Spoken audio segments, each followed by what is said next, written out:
Good morning, guys. Today is 17 September 2016 and we are going to discuss the articles of The Hindu. Article discuss करने से पहले कल result आया और connects to all those who cleared और जिनका नहीं क्लियर हुआ, जिन्होंने बहुत ज़्यादा मेहनत की, व्हाट आई से यार, आई नो कितना दुख होता है।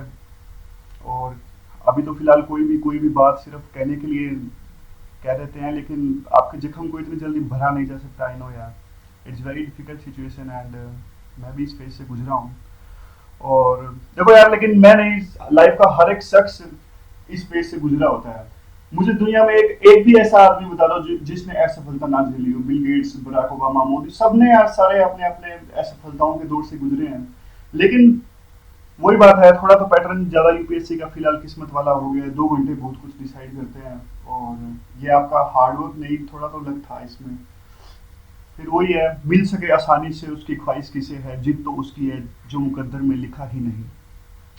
बंदे की पर्सनैलिटी यार तभी जानी जाती है जब हार के बाद वो कैसे उठता है, कैसे रिएक्ट करता है।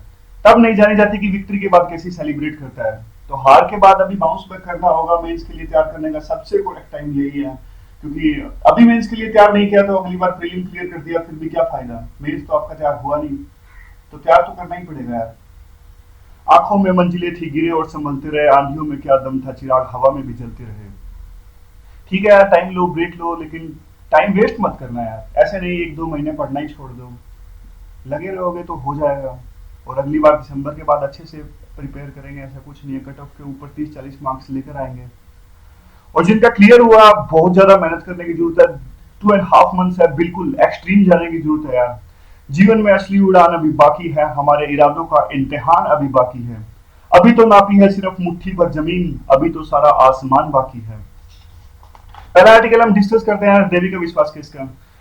देविका विश्वास केस जो है, सेंटर ने गाइडलाइंस, सुप्रीम कोर्ट ने गाइडलाइंस दिए हैं सेंटर को। और सेंटर को पूछना है स्टेट से कि जो स्टेरिलाइजेशन के बड़े बड़े कैंप लगाए जाते हैं और लार्ज स्केल पर वुमन का स्टेरिलाइज किया जाता है, उसको बंद करें। स्टेरिलाइज आपको पता ही होगा, स्टेरिलाइज से क्या होता है, जो वुमन की बच्चा पैदा करने की कैपेबिलिटी है उसको रिस्ट्रिक्ट कर देता है ये।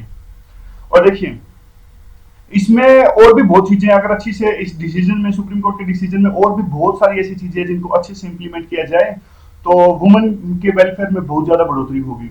स्टीलाइजेशन के बहुत ज्यादा केसेस हैं। पिछले दिनों क्या हुआ था, छत्तीसगढ़ के बिलासपुर में एक स्टीलाइजेशन के कैंप लगा था, उसमें डेथ्स हो गई थी वुमन की बहुत ज्यादा। तो एक इश्यू काफी ज्यादा हाईलाइट हुआ था उस टाइम पर।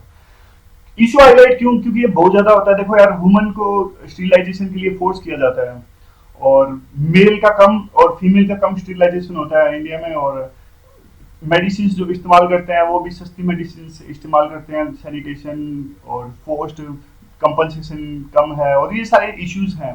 लेकिन ये आर्टिकल में नहीं है, तो मैंने आपको वैसे ही बता दिया। इस आर्टिकल में क्या है वो डिस्कस करते हैं। तो अब क्या होगा इस सुप्रीम कोर्ट के डिसीजन से, एक इंटरनेट पे एक लिस्ट डलेगी क्वालिफाइड डॉक्टर्स की जो स्टीलाइजेशन करेंगे, और एक क्वालिटी एश्योरेंस कमेटी के मेंबर्स की भी, और कंपनसेशन के क्लेम्स भी। ये तीनों चीजें डलेंगी तो क्या होगा, सिविल सोसाइटी के जो मेंबर है, सिविल सोसाइटी के मेंबर्स आसानी से इनको मॉनिटर कर सकेंगे और ये सारा कुछ ट्रांसपेरेंट मैनर्स में होगा। और देखियो, कंपनसेशन तो बढ़ाई जानी चाहिए, कंपनसेशन डेफिनेटली कम है स्टीलाइजेशन में। क्या सही है? देखो, स्टीलाइजेशन को करना क्या सही है? बिल्कुल नहीं यार, क्योंकि देखो अच्छा तो ये होगा कि हम वुमेन्स को एजुकेशन दें, उनको एम्पावर करें, एम्प्लॉयमेंट करें, और उनमें खुद में समझ हो कि ज्यादा बच्चे पैदा करना सही नहीं है। तो ये ज्यादा सही है। ऊपर से ये तो बिल्कुल भी सही नहीं है उनको स्टीरिलाइजेशन देके, जो अनअवेयर वुमन होती है, पढ़ी लिखी वुमन नहीं होती है, उनको फोर्स किया जाए स्टीरिलाइजेशन के लिए, फोर्स या फिर लालच दिया जाए पैसों का। अगर आप स्टीरिलाइजेशन करवाते हैं तो आपको इतना पैसे मिलेंगे। गरीब आदमी को बहुत नुकसान होती है, उनको पैसे की जरूरत होती है, वो इस तरफ आकर्षित होते हैं। और दूसरा, यह हमारा पॉपुलेशन डिवीजन है, उन्होंने भी कहा था कि ये जो एक्स्ट्रा ऑर्डिनरी लेवल पे हमारा स्टीरिलाइजेशन जो प्रोसेस है, और वुमेन्स को कई बार फोर्स किया जाता है, उनको जो पसंद नहीं है वो उनको ऑफर दिया जा रहा है। और मतलब वो खुद से करवाना नहीं चाहते हैं, लेकिन सोशल इकोनॉमिक कंडीशंस कई बार ऐसी होती हैं कि उनको फोर्स किया जाता है। आप देखिए, हमारे डेवलप्ड स्टेट्स का एग्जांपल ले सकते हैं आप। डेवलप्ड स्टेट्स जैसे कि महाराष्ट्र, गुजरात, इसमें वुमेन को स्टीलाइज करने से तो अच्छा है उनके एजुकेशन और एम्प्लॉयमेंट पे ध्यान दिया जाए, तो फर्टिलिटी रेट है वो अपने आप कम हो जाएगी, कम बच्चा पैदा करेंगे वो। और जो ऑपरेशंस के दौरान भी सेफ्टी रखने की जरूरत है। Centre should make rules based authority, उनको एक अथॉरिटी बनानी चाहिए जो रूल बेस्ड अप्रोच अपनाए। और लास्ट 10 ईयर्स के दौरान हमने देखा कि डेथ बहुत ज्यादा इंक्रीज हो गई है इसमें स्टीरिलाइजेशन में। ये देखिए आप, ये थोड़ा एग्जांपल से आपको बताता हूँ इंडिया में कैसे होता है और यूके में बाकी कंट्रीज से, और मेथड्स कौन कौन से वो होते हैं। फीमेल स्टीरिलाइजेशन का 74.4%, कॉन्डम्स 11.4%, 7.5% पिल्स। मेल स्टेरिलाइजेशन देखो आप कितनी कम है, 2.3%। तो एक ये बाइस्ड है, ये हमारी पेट्रियार्की को शो करता है। मतलब स्टीरिलाइजेशन में भी मेल डोमिनेटेड है और पेट्रियार्की बहुत ज्यादा है यहाँ पर। ये बदलनी चाहिए, ये पिक्चर गलत है। और उसके बाद में क्या है, स्टेट अकाउंटेबल है इन डेथ्स के लिए, स्टेट अकाउंटेबल है जो प्रोसेस में मिसमैच है और जो लेकुनास है इसके पीछे। और देखिए इस डिसीजन में सुप्रीम कोर्ट ने एक और भी चीज कही है। मध्य प्रदेश, महाराष्ट्र और राजस्थान, केरला, इन्होंने तो अब जवाब भी नहीं दिया स्टीरिलाइजेशन के रिलेटेड डेथ्स। सुप्रीम कोर्ट ने इनसे पूछा था, तो अब सुप्रीम कोर्ट ने एक कमेटी बनाई है हाई कोर्ट के अंदर जो मॉनिटर करेंगे ये सब चीजों को और इनके राइट्स को इन्फोर्स करेंगी। देखिए अब ये जो राइट है, ये right to health, right to life के अंदर भी आता है। आपने देखा होगा आर्टिकल नंबर 23, आर्टिकल नंबर 23 के अंदर राइट टू हेल्थ भी है। तो ऐसे स्टीरिलाइजेशन को फोर्स करना, उनको हेल्थ फैसिलिटीज प्रोवाइड करना सेंटर का और इनका जो ड्यूटी बनती है। नेशनल पॉलिसी ऑफ हेल्थ के लिए एक सिग्नल है, एक मैसेज है, यानी सुप्रीम कोर्ट का एक डिसीजन, एक मैसेज है कि किस तरह की नेशनल पॉलिसी सेंटर को बनानी चाहिए। और वही बात दोबारा से निकल कर वही ऑप्शंस हमें आंसर में भी लिखने हैं। We need to focus on the education, we need to focus on the employment, we need to focus on the access to all the people of health care. और जो ये सारे कॉन्ट्रासेप्टिव ऑप्शंस हैं ये भी इनको पता होना चाहिए। वुमेन और जो ये फैमिली प्लानिंग के दौरान में मेल और फीमेल दोनों को पता होना चाहिए। सिर्फ एक फीमेल स्टेरिलाइजेशन ऑप्शन नहीं है फर्टिलिटी रेट को रोकने का, और भी सारे बहुत सारे जैसे condoms, pills, male sterilisation, others बहुत सारे तरीके हैं। तो एक ये सारी की सारी स्टेरिलाइजेशन प्रोसेस फीमेल डोमिनेटेड नहीं होनी चाहिए। उनको पैसे का लालच नहीं किसी भी कीमत पर। ऐसा नहीं कि बिल्कुल थोड़ा बहुत पैसा दिया और परमानेंट स्टेरिलाइज कर लिया, ये तो बिल्कुल इनजस्टिस और बिल्कुल खिलाफ है हमारे जस्टिस के। अब अगला आर्टिकल जो है वो है G20 से रिलेटेड। कंटेक्स्ट ये है, देखिए अभी भी G20 का समिट हुआ चाइना में, और ईस्ट एशिया समिट भी हुआ लाओस में, और एशिया इंडिया समिट भी हुआ कहाँ, लाओस में। तो इतने ज्यादा इंटरनेशनल लेवल पर समिट्स हो रहे हैं, और उससे भी ज्यादा अभी फिलहाल अब इंडिया की बारी है। इंडिया में अक्टूबर में 15-16 अक्टूबर में ब्रिक्स का समिट होगा, और इवन ब्रिक्स के साथ साथ बिम्स्टेक का भी समिट होगा। तो देखिए सारे के सारे हेड्स जो हैं ब्रिक्स कंट्रीज के, जी जिनपिंग, पुतिन, जुम्बा और जो टेमर ने ब्राजील के हेड है, सारे जुटेंगे। और थीम क्या होगी, building responsive, inclusive and collective solutions. Theme में भी पता लगता है किस तरह का कॉन्टेक्स्ट है, किस तरह की पॉलिटिक्स राइवलरी चल रही है फिलहाल कंट्रीज के बीच में। और बिम्स्टेक क्यों लिया, देखिए आजकल एक ट्रेंड चला हुआ है, जब भी एक बड़ा समिट होता है तो 2-3 समिट एक साथ में होता है। फोर्टीजिला 2014 ब्राजील में समिट हुआ था ब्रिक्स का, तो उस टाइम ब्राजील ने लैटिन अमेरिकन कंट्रीज जो साथी कंट्रीज हैं आसपास के उनको भी बुला लिया। और यूएफए का समिट हुआ था 2015 में, 2015 में लास्ट ईयर। तो रशिया ने यूरेशियन इकोनॉमिक यूनियन और इन सबको बुला लिया था, एससीओ भी बुला लिया था। तो 2 दिन समिट साथ साथ चलाने का ट्रेंड है। फिलहाल इंडिया को भी ऐसा एक्सपेक्ट किया जा रहा था कि इंडिया भी बुलाएंगे, किसको, सार्क को बुलाएंगे। लेकिन इंडिया ने सार्क को ना बुला के बिम्स्टेक को बुलाया है, रीजनल ऑर्गेनाइजेशन। यानी क्यों, ऑफ कोर्स आपको पता ही होगा, सार्क में पाकिस्तान प्रॉब्लम क्रिएट करता है और बिम्स्टेक में पाकिस्तान नहीं है, तो ये आसानी से हम इसको ऑर्गेनाइज करवा सकते हैं। देखिए बिम्स्टेक लास्ट ईयर 2015 में नेपाल में होना था, लेकिन नेपाल में अर्थक्वेक और इंस्टेबिलिटी की वजह से वहां नहीं हो सका था। लेकिन ब्रिक्स और बिम्स्टेक में ज्यादा फोकस तो डेफिनेटली ब्रिक्स पर ही होने वाला है। लीडर्स बड़े हैं, पुतिन, जी जिनपिंग, आपको पता होगा ये एग्रेसिव लीडर्स हैं, एग्रेसिव वर्ल्ड लीडर्स, और इनकी फॉरेन पॉलिसी काफी एग्रेसिव है। इन्होंने यूएसए के खिलाफ एक टफ स्टैंड अपनाया हुआ है, और दोनों की अभी फिलहाल क्लोज सिक्योरिटी पार्टनरशिप चल रही है। इवन साउथ चाइना डिस्प्यूट में भी एक दूसरे का साथ देने की बात है। रशिया एकमात्र एक ऐसा कंट्री है जिन्होंने साउथ चाइना डिस्प्यूट में चाइना का साथ दिया है। और शायद साउथ चाइना में एक नेवल एक्सरसाइज भी करने वाले हैं बहुत बड़ी, मैं आपको दिखाता हूँ। ये साउथ चाइना डिस्प्यूट, ये ब्रिक्स की कंट्रीज हैं, 5 कंट्रीज हैं, आपको पता होगा बेसिक, और Brazil, south Africa, India, China, Russia. और ये जो साउथ चाइना डिस्प्यूट है यहाँ पर, ये देखिए सिर्फ 20-30 सेकंड में आपको बताता हूँ। ये सारा का सारा जो है वो डिस्प्यूट है EEZ और इन पे है। स्पार्टली आइसलैंड्स यहाँ पे डिस्प्यूट है, यहाँ पे बाकी कंट्रीज का हक है। EEZ मतलब ये होता है 200 माइल्स तक, 200 माइल्स तक, कोस्ट से 200 माइल्स तक जो है कंट्रीज इस्तेमाल करते हैं, इसके रिसोर्सेज को इस्तेमाल करते हैं, मरीन रिसोर्सेज को इस्तेमाल करते हैं। तो यहाँ पे कंट्रीज ना और आइलैंड से काफी साथ साथ जुड़े हुए हैं। तो 200 माइल्स का जो अनक्लोज जो यूएन के अंडर लॉज है, तो ये कंफ्लिक्टिंग क्लेम्स है यहाँ पर। ये देखिए स्पार्टली आइसलैंड यहाँ पे फाइट है, यहाँ पे पार्सल आइसलैंड पे फाइट है, और एक 9 डैश लाइन है यहाँ पर भी फाइट है।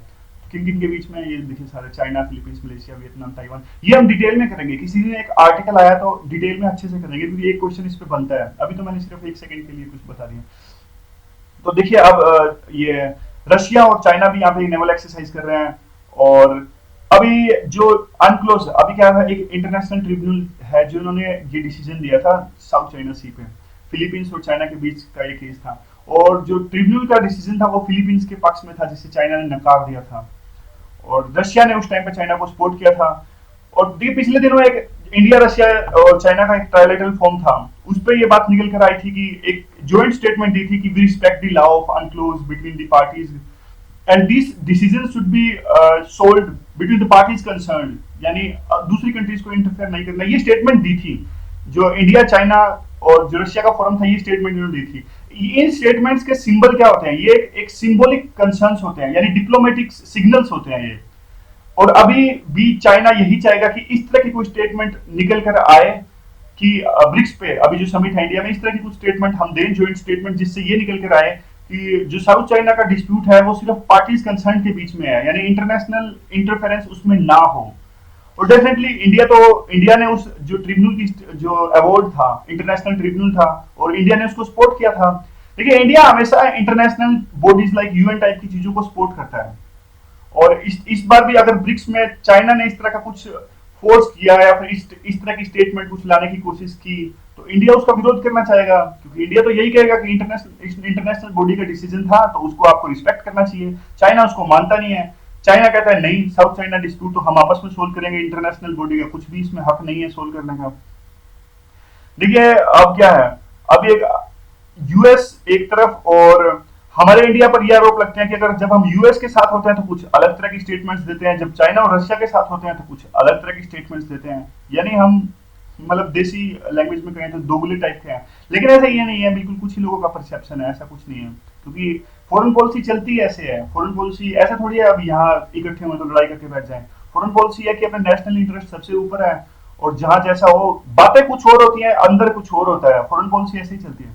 जो इंडिया का भी फोकस रहेगा कि एनएसजी में चाइना ने हमारी जो एंट्री ब्लॉक कर रखी है उस पे, और एक जैसे मोहम्मद के टेररिस्ट मसूद अजहर शायद जिनका नाम है, चाइना ने इसका नाम लेने पे भी वहां पे अपनी वीटो यूज की थी। तो इंडिया का फोकस यही रहेगा कि इन दोनों इश्यूज पे चाइना को काउंटर किया जाए और कहा जाए कि हमें एनएसजी में एंट्री दी जाए। देखिए इस पूरे समिट में ब्राजील और साउथ अफ्रीका को तो आप छोड़ दीजिए। ब्राजील और साउथ अफ्रीका में तो बहुत कुछ चल रहा है। ब्राजील में एक आपको पता होगा इकोनॉमी उनकी बहुत डाउन चल रही है, और नए प्रेसिडेंट एमर चुन के आए हैं वहां पे, और रूसेफ डेलेमा रूसेफ का अभी भी इम्पीचमेंट हुआ था। साउथ अफ्रीका में भी जुम्मा जो प्रेसिडेंट है उन पर करप्शन के चार्जेस हैं, उनकी खुद की पार्टीज के अंदर इंटरनल डिवाइड चल रही है, तो बहुत सारे रीजंस है। तो ये ट्रायंगुलर गेम बन के रह जाएगा। ये भी मिस्टेक आएगा, मैं अभी आपको बताने के लिए हूँ। ट्रायंगुलर गेम ब्रिक्स का समिट बन के रह जाएगा, किन किन के बीच में? इंडिया और रशिया और चाइना। अब देखिए रशिया और चाइना तो एक साथ जुड़े हुए हैं, यहाँ डिस्कस कर लेते हैं इसे। रशिया और चाइना है, आजकल इनका अलायंस बहुत तेजी से बढ़ रहा है। अब ये दोनों इस समिट में एक बात करेंगे, और मोदी जो है हमारे इंडिया के, इनको काउंटर करने पड़ेगा, क्योंकि इंटरेस्ट अब अलग अलग है। इंडिया ज्यादा लिमुआ साइन करके यूएस के साथ जा रहा है, रशिया और चाइना एक साथ जा रहे हैं। तो दूसरे ग्रुप्स की तरह अब क्या है, ब्रिक्स में बहुत सारी कमेटीज बन गई है, जैसे वर्किंग फोरम और ये सब बन गया है। कमेटी किन किन चीजों की? ट्रेड, फाइनेंस, एजुकेशन, कल्चर, बहुत ज्यादा। लेकिन इन कमेटीज की कोई ज्यादा सब्सटेंटिव आउटकम नहीं है। ये सिर्फ पूरा कैलेंडर फिक्स रहता है, आज ब्रिक्स की ये मीटिंग, आज ब्रिक्स की कमेटी की ये मीटिंग है, लेकिन कुछ सब्सटेंटिव आउटकम इनसे निकल के नहीं आता है। और लेकिन एक इंपॉर्टेंट जो ब्रिक्स का है वो न्यू डेवलपमेंट बैंक है। न्यू डेवलपमेंट बैंक जो हमने मिलकर बनाया था 5 कंट्रीज ने, केवी कामत जो हमारे इंडिया के हैं फिलहाल इसके प्रेसिडेंट है, और 330 मिलियन लोन इससे इंडिया को इसमें मिल चुका है पहली बार। और लेकिन ये जो बैंक है एआईबी, जो एशिया का इंफ्रास्ट्रक्चर बैंक है, चाइना का पर्सनल इनिशिएटिव है, ये इसने ज्यादा सुर्खियां बटोरी, इसकी हाईलाइट ने न्यू डेवलपमेंट बैंक को पीछे छोड़ दिया है। और न्यू डेवलपमेंट बैंक में आपको पता होगा कॉन्टिजेंट रिजर्व अरेंजमेंट है, ये किस लिए था? ये मुसीबत में जो करेंसी स्वैप या फिर उसके लिए था, आपस में देश को, किसी भी देश को जरूरत पड़े किसी करेंसी की और लोन लेने की तो वो ले सकता था। और इस पर भी कुछ आगे काम बढ़ा नहीं है। लेकिन एक जो इंपॉर्टेंट वो है क्रेडिट रेटिंग एजेंसी, अगर वो जो वेस्ट की क्रेडिट एजेंसी को काउंटर करने के लिए होते हैं। क्रेडिट रेटिंग एजेंसी आपको किस लिए पता होगा किस लिए होता है? ये इसलिए होता है कि कंट्री की फिलहाल की इकोनॉमिक सिचुएशन कैसी है, यानी इंडिया की इकोनॉमिक सिचुएशन के हिसाब से इंडिया को बी मिला हुआ है, अभी ट्रिपल बी शायद कुछ है। तो इससे होता क्या है, इससे ये होता है कि जो दूसरे कंट्रीज या इंटरनेशनल बॉडीज है इस रेटिंग के हिसाब से हमें लोन दे सकती है। अगर इंडिया की ए होएगी तो और ज्यादा चांसेस होंगे आसान किस्तों पर लोन मिलने के और ज्यादा लोन मिलने के, और जिसकी सी होएगी उसको मुश्किल से लोन मिलेगा। तो क्रेडिट रेटिंग एजेंसीज का काम ये होता है। और जो आरोप लगता है कि जो वेस्ट की क्रेडिट रेटिंग एजेंसीज हैं वो बायस्ड हैं, वो इसलिए जो ब्रिक्स भी अपनी क्रेडिट रेटिंग एजेंसी लाना चाहता था, आ गई तो अच्छा है। अब देखिए फ्री ट्रेड एग्रीमेंट भी होना मुश्किल है, क्योंकि फ्री ट्रेड एग्रीमेंट अगर रशिया और चाइना को लगता है कि हो गया तो चाइना के जो प्रोडक्ट्स हैं वो रशिया और इंडिया में फ्लड आ जाएगी। इन प्रोडक्ट्स की चीप प्रोडक्ट्स ही होते हैं और मार्केट को कैप्चर कर लेते हैं। और इन पांचों कंट्रीज में, जो पांचों कंट्रीज हैं, इनमें से कोई भी टीटीपी या टीटीआईपी में नहीं है। तो टीटीआईपी आपको पता होगा, ट्रांस अटलांटिक पार्टनरशिप, और वो दोनों जो टीपीपी 12 कंट्रीज का है और टीटीआईपी यूएसए और यूरोप के बीच में है। ये हमने पहले डिस्कस कर चुके हैं, तो बार बार डिस्कस करने का फायदा है नहीं। और अगर ये पांचों कंट्रीज इन कोई भी टीटीआईपी और टीपीपी में नहीं है, तो ये पांचों देश अगर फ्री ट्रेड एग्रीमेंट साइन कर लेते हैं तो ये अपने आप में एक बहुत बड़ी बात होगी। ये डब्ल्यूटीओ पर भी ज्यादा फोकस आ जाएगा अगर इनमें हो गया तो, लेकिन मुश्किल है। और देखिए अब ये ओकेजन रहेगा बिम्स्टेक के रिवाइवल के लिए। बिम्स्टेक में बहुत ज्यादा पोटेंशियल है, क्योंकि इसमें चाइना नहीं है और ये इंडिया को अपनी लीडरशिप दिखाने का एक बहुत बढ़िया प्लेटफॉर्म है। और इंडिया की एक्ट ईस्ट पॉलिसी के लिए भी बहुत अच्छा है। इसके अलावा इसके पैरेलल जो एक इंस्टीट्यूशन है वो मेकंग गंगा भी है, मैं आपको दिखा देता हूँ। इसमें ये बिम्स्टेक है। बिम्स्टेक में 7 कंट्रीज हैं, Bangladesh, Bhutan, India, Myanmar, Nepal, Sri Lanka, Thailand. और मेकंग गंगा ये पैरेलल है, इसमें 6 कंट्रीज हैं। इसमें इंडिया और इंडो चाइना के कंट्रीज हैं। ये देखिए यहाँ पे इंडिया है और यहाँ पे म्यांमार, इंडो चाइना कंट्री हैं सारे, Myanmar, Laos, Thailand, Cambodia, Vietnam. ठीक है। और अब क्या है, मेकंग गंगा भी है, लेकिन ये दोनों के दोनों इतने ज्यादा सक्सेस हुए नहीं। और इसमें कुछ एपिसोडिक और जो बिल्कुल ऐसे कभी कभी हो जाते हैं इसके समिट, और कभी कभी कुछ सुर्खियों में आ जाते हैं, लेकिन इतना ज्यादा कुछ बहुत ज्यादा सक्सेस इनको मिली नहीं। और देखिए अभी फिलहाल इनमें ये भी परसेप्शन है कुछ लोगों की, इंडिया इस पूरे रीजन में अभी तक अपने आप को इंटीग्रेट नहीं कर पाया। इंडिया यानी बिम्स्टेक और इसमें जो मेकंग गंगा है, अभी तक इंडिया फुली इंटीग्रेट नहीं हुआ है इस पूरे रीजन में, इसलिए ज्यादा सफल नहीं हुआ है। और भी बहुत रीजन है। और इंडिया देखिए इस पूरे रीजन में ये कहा जाता है कि इस पूरे रीजन में जो एनर्जी आर्किटेक्चर, सिक्योरिटी आर्किटेक्चर है, उसको डिफाइन करने में इंडिया का रोल अभी भी बहुत कम है। और इंडिया एक मार्जिन पे है, चाइना ही अभी भी सभी कुछ डिसाइड करता है पूरे के पूरे रीजन में, और इंडिया की भूमिका बहुत कम है। अगर बिम्स्टेक को सफल बनाना है, बिम्स्टेक को सफल बनाना है तो कनेक्टिविटी पे ध्यान देना होगा। और इंडिया का ये डिलेमा है, अगर इंडिया कनेक्टिविटी यहाँ पे बढ़ाती है तो उस चाइना की वन रोड वन बेल्ट की पॉलिसी यहाँ पर चल रही है। और कनेक्टिविटी बढ़ाने में और दूसरी चीजों में प्रॉब्लम्स क्या है, ये प्रॉब्लम सारी की सारी आपको लिखनी है आंसर्स में। सीधा का सीधा क्वेश्चन आ सकता है, जैसे what are the problems which are lying there in the success of BIMSTEC as a regional organisation, ऐसे करके कुछ क्वेश्चन आ सकता है कुछ। तो उसमें आपको प्रॉब्लम्स बतानी पड़ेगी, जैसे कि रिसोर्सेज की प्रॉब्लम है, इंडिया के पास इतने रिसोर्सेज नहीं है, हमारी कमिटमेंट की प्रॉब्लम है, हमारी ब्यूरोक्रेसी भी एक, यहाँ भी आपस में भी मतलब ब्यूरोक्रेसी डोमेस्टिकली और यहाँ भी आपस में भी फॉरेन पॉलिसी में जो स्लो स्तर पर चल रही है, प्रोजेक्ट्स को हम इंप्लीमेंट करने में डिले करते हैं। और इवन कई बार तो ऐसे करते हैं जो पुराने प्रोजेक्ट्स होते हैं इतना ज्यादा डिले हो जाता है कि पुराने प्रोजेक्ट्स कोई नया बना के दोबारा से लॉन्च कर लेते हैं ज्वाइंट मीटिंग्स में। और दूसरी हमारी कैपेसिटी और इंस्टीट्यूशंस हैं वो भी लैग करते हैं। ये सारे रीजंस हैं। तो अगर बिम्स्टेक का क्वेश्चन आए what are the roadblocks in the BIMSTEC as a success institution, तो ये सारे लिख देना। और जो प्रोसेस है जो हमारी, ये देखिए ये जो समिट होते हैं, इससे नो डाउट कि हमारी इंडिया की इमेज है एज ए ग्लोबल लीडर वो बढ़ती है। लेकिन इसका फायदा तभी है जब हम अपने स्ट्रेटेजिक स्पेस को बढ़ाएं और स्ट्रेंथ को और ज्यादा स्ट्रेंथ करें और जो इन सब बातों पर ध्यान दें। ये सारे की सारी जो प्रोसेस है, सारे के सारे हमारी फॉरेन पॉलिसी है वो इवेंट ड्रिवन ना होके एक प्रोसेस ओरिएंटेड होनी चाहिए। बस आज दो ही आर्टिकल डिस्कस कर रहे थे यार। और आज क्योंकि सैटरडे एक तो ग्राउंड जीरो आता है, ग्राउंड जीरो कोई काम का है नहीं। आगे अब मेंस देना है तो मेंस देना है तो साथ साथ कुछ ज्यादा इंक्रीज कर सकते हैं, एक कॉम्प्रिहेंसिव करंट अफेयर्स भी डिस्कस कर सकते हैं, मतलब ऐसे पूरे महीने के हिसाब से, जनवरी का, फेब का, मार्च का। तो देखते हैं कैसे अब आगे बढ़ना होगा। क्योंकि अब सबको पता है किसका प्रीलिम है हुआ है, किसका मेंस नहीं हुआ। हमारी पूरी की पूरी तैयारी मेंस ओरिएंटेड रहेगी, कुछ भी होगा तो वो दिसंबर के बाद ही सोचा जा सकता है। ठीक है, जाने से पहले दोबारा आपसे कहूंगा यार, जिनका नहीं हुआ, life is a war and it was just a battle. Ups and downs are part of the life, and don't say like it was a losing day. You can say it was a character building day, and you have to learn from this kind of mistakes. Don't judge the people by the current circumstances. Current circumstances are not going to stay, they are going to pass. Or most important, never give up. Never give up. You pick yourself up, you brush yourself off, go and get up and move on. Overcome the loss. That's what I believe and how the winners are made. ठीक है यार, thanks very much for listening.